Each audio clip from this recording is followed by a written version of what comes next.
शुक्रताल के जंगलों पर कब्जा, 1200 बीघा वन भूमि पर अवैध खेती, वन विभाग पर मिलीभगत के आरोप।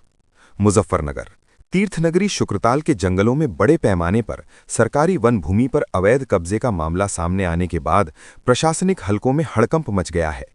भारतीय किसान यूनियन अराजनैतिक ने वन विभाग के अधिकारियों और कर्मचारियों पर गंभीर आरोप लगाते हुए जिलाधिकारी को ज्ञापन सौंपा है। संगठन का दावा है कि वन विभाग की मिलीभगत से करीब 1200 बीघा सुरक्षित वन भूमि पर अवैध खेती और प्लॉटिंग का खेल चल रहा है। सोमवार को भाकियू अराजनैतिक के ब्लॉक अध्यक्ष अंकित जावला के नेतृत्व में कार्यकर्ता जिला कलेक्ट्रेट पहुंचे और जिलाधिकारी को विस्तृत शिकायत दी।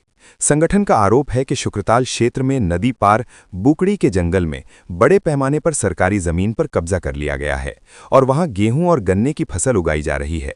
कार्यकर्ताओं का कहना है कि ये सब वन विभाग के कुछ अधिकारियों और कर्मचारियों की मिलीभगत से हो रहा है।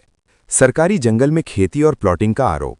भाकियू नेताओं के मुताबिक जिस जमीन पर खेती की जा रही है वो वन विभाग की सुरक्षित भूमि है, जहां किसी भी तरह की खेती या निर्माण पूरी तरह प्रतिबंधित है।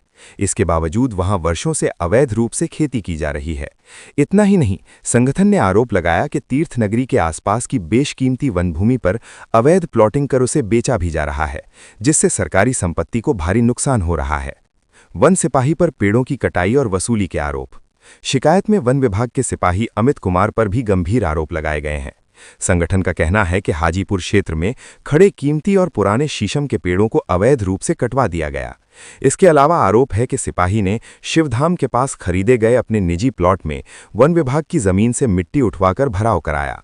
भाकियू कार्यकर्ताओं ने इस मामले से जुड़े वीडियो सबूत भी जिलाधिकारी को सौंपे हैं। इनमें एक महिला का वीडियो भी शामिल बताया गया है, जिसने उसने वन सिपाही पर 40,000 रुपए की मांग करने का आरोप लगाया है। पहले भी हुआ था प्रदर्शन। भाकियू कार्यकर्ताओं का कहना है कि इस मामले को लेकर 2 दिन पहले जानसठ तहसील स्थित वन विभाग कार्यालय पर भी प्रदर्शन किया गया था, लेकिन वहां से कोई ठोस कार्रवाई नहीं हुई। इसके बाद संगठन ने सोमवार को कलेक्ट्रेट पहुंचकर प्रशासन से सीधे हस्तक्षेप की मांग की। 7 दिन का अल्टीमेटम। भाकियू अराजनैतिक के ब्लॉक अध्यक्ष अंकित जावला ने प्रशासन को चेतावनी देते हुए कहा कि अगर 7 दिनों के भीतर मामले की निष्पक्ष जांच शुरू कर दोषियों के खिलाफ सख्त कानूनी कार्रवाई नहीं की गई तो संगठन बड़े स्तर पर आंदोलन करने को मजबूर होगा। जिलाधिकारी ने दिए जांच के आदेश। मामले की गंभीरता को देखते हुए जिलाधिकारी ने शिकायत और सौंपे गए साक्ष्यों के आधार पर जांच के आदेश दे दिए हैं।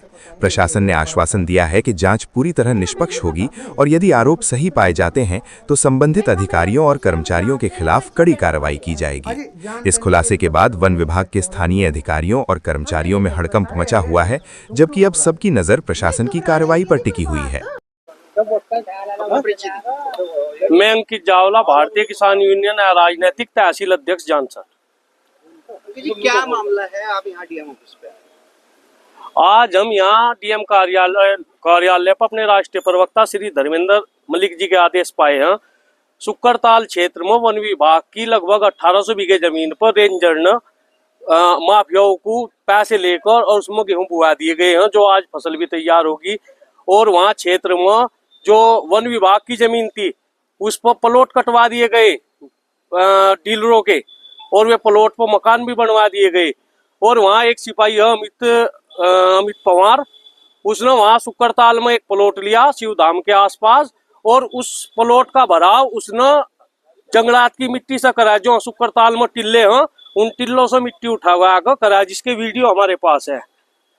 आपने आरोप लगाए हैं कि इतना बड़ा जो लैंड है जी कब्जा करवा दिया। प्रूफ क्या है आपके पास? आरोप तो कोई भी लगा सकता है। प्रूफ है, वहां जाकर जांच करो, हम दिखा कर लाओगे, हमारे साथ चलो। 1800 बीघे जमीन पर अगर ना गेहूं बोए हुए हमारे पोल्ट्री कार्रवाई करो। अगर वहां गेहूं बो रखे हो और तो रेंजर का इलाज करा जा। रेंजर के ऑफिस में भी आपने हंगामा किया था 2 दिन पहले। हाँ, रेंजर के ऑफिस में गए थे हम, वहां से हमें कोई संतोषजनक जवाब नहीं मिला। आज इसीलिए हमारे राष्ट्रीय प्रवक्ता जी ने हमें डीएम कार्यालय पर भेजा। इस पूरे मामलों को किस नजरिए से देखते हैं? आपका अगला स्टेप क्या रहेगा? हमारा अगला स्टेप रहेगा, अगर 5 या 7 दिन बाद यहाँ से कोई समाधान नहीं निकलता और तो हम यहाँ से भूख हड़ताल पर बैठा।